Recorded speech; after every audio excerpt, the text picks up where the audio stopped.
I had to literally abandon ship on Instagram, yo. Today's episode is entitled Gravitational. Listen, bro. One, I gotta shout out Eddie Griffin. What he's doing on his YouTube channel is great. Like the commentary, the lives, like the everything. Listen, no disrespect to Cat Williams, no disrespect to Dave Chappelle. But right now, I think he's definitely number one when it comes to Black culture comics. That's my opinion, and I don't give a fuck what nobody got to say about it. Traditionally speaking. Which is my new favorite, what you call, saying. I swear it's the thing. But the stuff with, well, at least for me, people looking at Jey Uso, kind of like how some people look at Drake. Some people are like, oh, he's a gimmick, he's this and that. For the people that don't know, Jey Uso is part of a tag team. He's part of WWE wrestling. And the character and the whole lineage is based off of a couple of Samoan people that came out before and after The Rock. Some of them are considered quote-unquote the bloodline. They're under OTC, which is the original tribal chief. The original Roman Reigns. I don't know what's going on with his face. I don't know if they're saying he got older. He like got a little plastic surgery done. Nigga jaw came out of nowhere. But it's just a whole thing where like, you know what I'm saying? Especially a lot of black wrestlers, like they talk about it, like how they allow, basically a Jacob Fatu kind of like his whole persona can be basically a relatable kind of like anger-prone hood person, right? Anger-prone, like they call him the werewolf, right? Now Jacob Fatu is part of a faction, or used to be part of a faction of the Bloodline. Now the reason why I brought up Jey Uso and how they could compare him to like a Drake, really, you know what I'm saying? It's all about usurpation. It's all about, listen, the episode title is Gravitation. I should have made it Gravitational because certain things pull you in. Now, I started watching wrestling again because of Jey Uso. I started catching little snippets of his intro. I see that he got yeet on his glasses, Y-E-E-T, something my kid used to say all the time, like the last 2 summers. Oh, he yeeted this. Oh my God, Dad, can you yeet me that bottle of water? Like a noun in a place of throw, right? Or like launch, or anything that's like, kind of like in your face. It got yeeted, right? Like I yeeted my game to the girl. No, it's like I yeeted my Riz to the huzz. Listen, that's a whole nother story. But a lot of the black culture, iconic stuff that came out of like the FBA lineage, out of, black Americans is kind of being like represented in the Samoan archetype.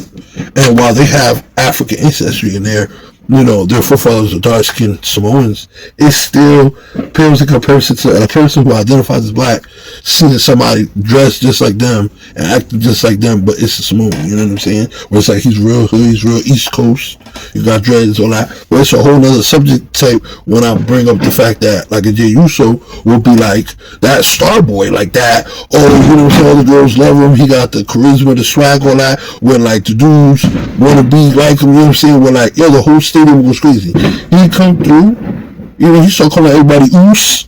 Like how you would say, yo, my nigga, yo, my boy, my dog, he'll call you oos. Uso is short for, I'm not sure how to pronounce it, is brother, right? So he call you brother, yo, my brother, but he's not saying my brother. He's saying yo, oos. So he's saying oos, like as an abbreviation. Feel me? And he's real, off the cuff, and he's almost relatable, where he's like, he got the inner confidence, where his character is very open, where he's open about his insecurities. He'll talk about his feelings and what he's worried about, and if he feels like he could fit into whatever role. And what happens is he talks about it a lot. He's a good talker. But what happens is he's supposed to signify strength, excellence, through hard work. Then it comes down to like all the different archetypes. Certain things start making you look soft, other things start making you look too PG, which is, parental guidance, more like, you're all for the kids. Every time it comes out, it's almost like, performance on stage where like, Michael Jackson or somebody came out because he's, playing with the kids and the kids are doing yeet. Every now and again he's holding a baby and kissing the baby and the baby's eating, which is picking both of your hands up and then dropping them down. Listen, this shit has to be a whole subject title. Shout out to the fireworks. You know what I'm saying? Westside don't never give me a break. It's the 4th of July episode, y'all. But yo, seriously, Episode 1, It's a Thing. It's a The Porch Podcast series. Not to be confused with It's a Thing podcast or any other podcast that sounds like that. The Porch Podcast is my original podcast. It's a Thing is this podcast series. It will be considered a page and a podcast of its own, but It's a Thing is part of The Porch Podcast. As a series, as a standalone series podcast, it has its own way of doing things, and this is how we're going to do it. It's going to be subject matter, it's going to be talked about, we're going to play music, but we're also going to have time when it's not. You feel me? The music in the background. If it's going to be a story, it might be a story that comes up, but ain't nothing like The Porch Podcast. It's more information centered. You feel me? It's not so much stylistically. I'm not worried about length of time. I'm not worried about anything but what I wrote down in my pre-production for the pod, which is why it's called It's a Thing. Because I've been podcasting, and it's to the point where I have no reason not to be on YouTube. That's one of the bonus content, was to talk about, you know what I'm saying, Squid Game and the stuff that's on my mind. It's really on my mind that I haven't made a YouTube presence at all, and it's something that I gotta start, which is why it's episode 1 and why it's a separate series, because I've been parting. Established 2019, you hear me? But you know what I'm saying? We ain't gonna always make it a long one, but we always gonna make it a good one. It's not gonna always alarm some, but you might wanna smoke some. Listen, it is what it is. But when it comes to like I said, we're going back to wrestling shit. Like I said, when it comes to my main Drake, so he's definitely a Drake, because his wrestling skill does not compare to the magnetism of star power. So what happens is he looks a little low-fee, like he looks a little like okie dokie, where he always gets beat up. He got the Goku arc where it's like he's the best guy ever. He will figure it out later, but as of right now, while he's doing what he's doing, if he's defending somebody or wrestling somebody better than, it's a good chance off bat he's losing, and he's losing bad, and he always gets beat up to the point where he's like he always getting injured on top of that. So he's like injury prone, you know. Me and his brother both big bone dudes. I appreciate the fact that niggas ain't gotta be super cut up.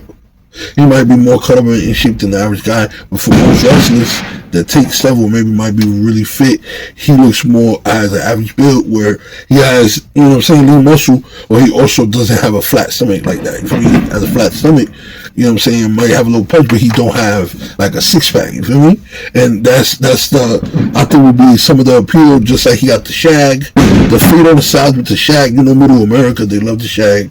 So it's like a whole thing where, like, in the end, he's appealing across the board because he's non-threatening, and that's where the "are you like Drake" comes up in my mind, because Drake really got what he got because he's a non-threatening nerd, non-threatening, weird-looking guy. And the thing that everybody had on him was that he looked weird. The fact that his head grew like 5 sizes, the fact that he looks very Arabic, like he looks very like Middle Eastern, real like.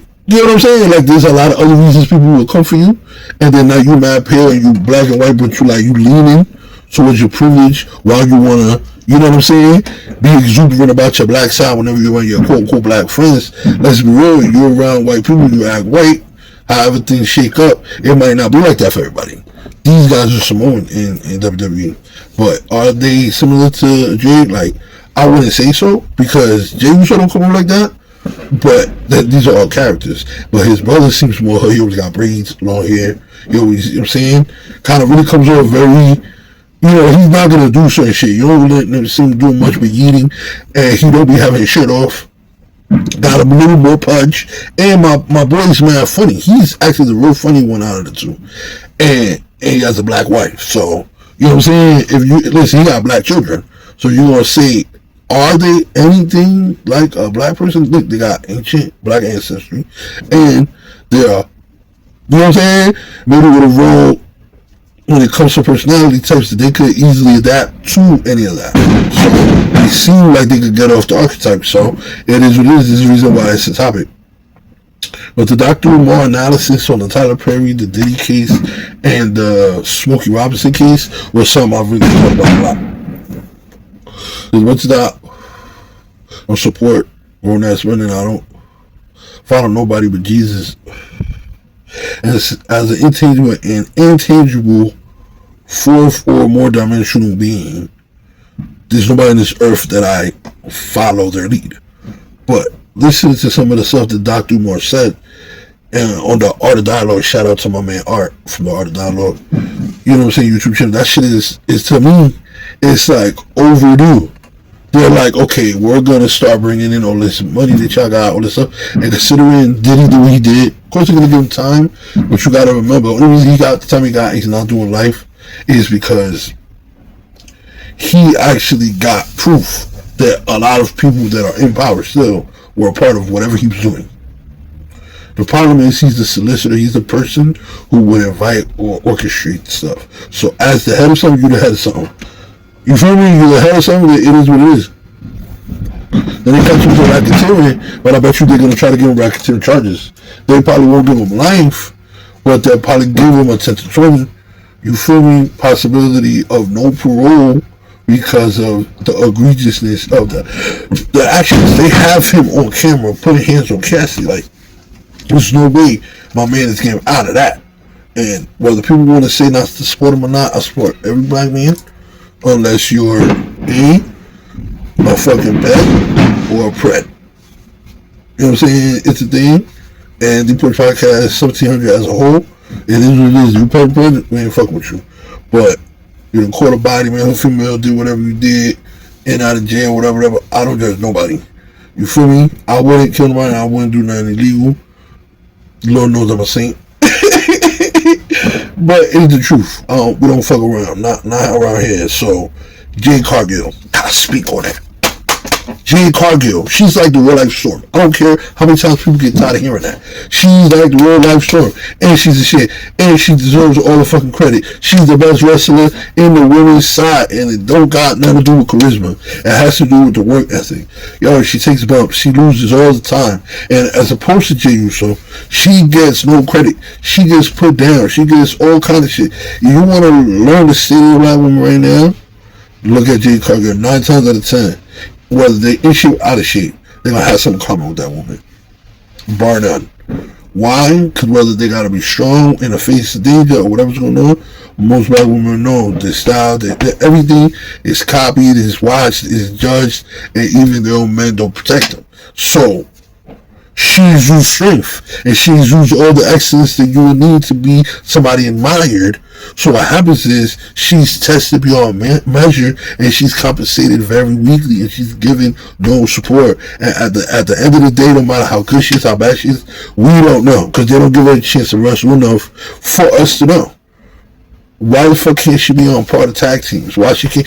Come on, they're always hiding her in the back because she's too good.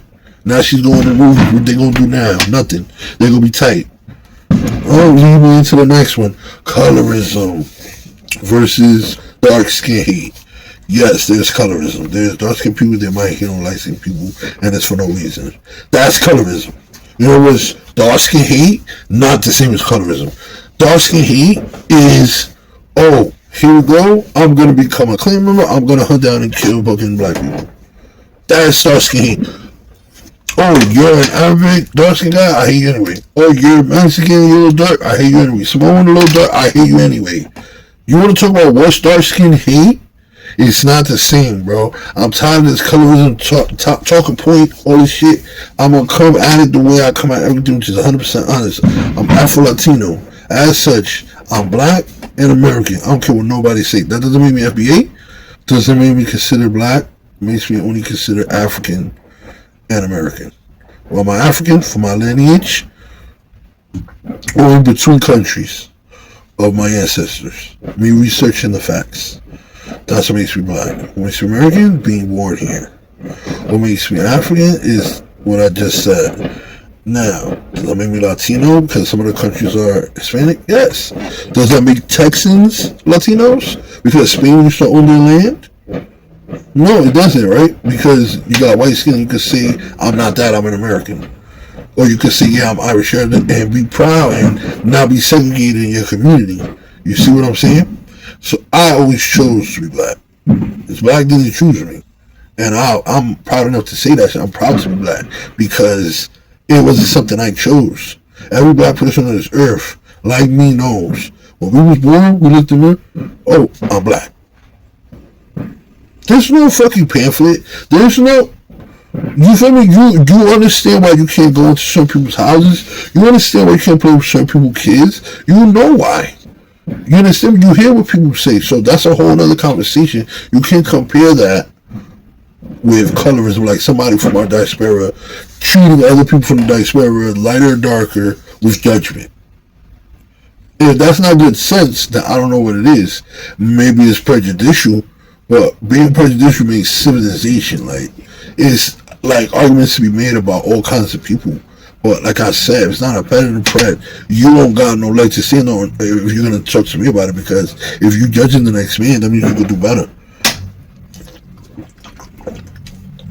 And listen, I don't got no rap for people that say, I don't deal with, I'll say women they do this. I don't like this. People that like are averted from dating black people, or like can't bear to be with a darker person or a lighter person. You know why I look at people like that? Almost mental illness. Because you gotta ask yourself one question: what's pushing you away?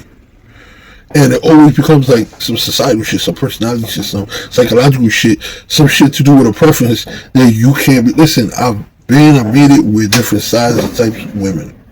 But I'm going to tell you something. Yes, different types of women taste different. Yes, different types of women smell different. Yes, cultural things, down to DNA, all of that shit is true. You feel me? Mixing races is real. Mixing lineages is real. But understand, there's greatness in that. You feel me? So when I brought up the thing about being black, I feel away because I want to defend her. I want to say I'm defending a black woman, but she's Jamaican. And I don't want no misunderstandings. So I say this to say the same thing, which is they're not giving Jade Cargill an honest run. Listen, by the time she gets out of the WWE, she will have probably not really wrestled that much and gotten out within the first couple of years versus some people that stay their whole youth. You know what I'm saying? And there's already a grown woman married and everything. So it's certain things that she's not gonna do. You feel me? But they bring her out there barely dressed. You know, she wearing stockings and shit. I'm happy about that. They giving her fucking gear because it was at one point it was like she was coming out in lingerie. They all be having fishnets and shit. But it, basically a thong, like, and then, like, you know what I'm saying? She already don't really got a lot of bruising, and then you try to give her the little fucking, she's jumping around and running. Come on, bro. You gotta get shit, fitted to the skin. You know what I'm saying? They trying to be on performance art. WWE got money, bro. Show some fucking respect to goddamn Jay Cargill, goddamn it. Before I get upset over here. Yo, shout out to Squid Game, bitch, show out. I'm fuck. Yo, it's the thing, pot. Yo, you already know. Episode 1.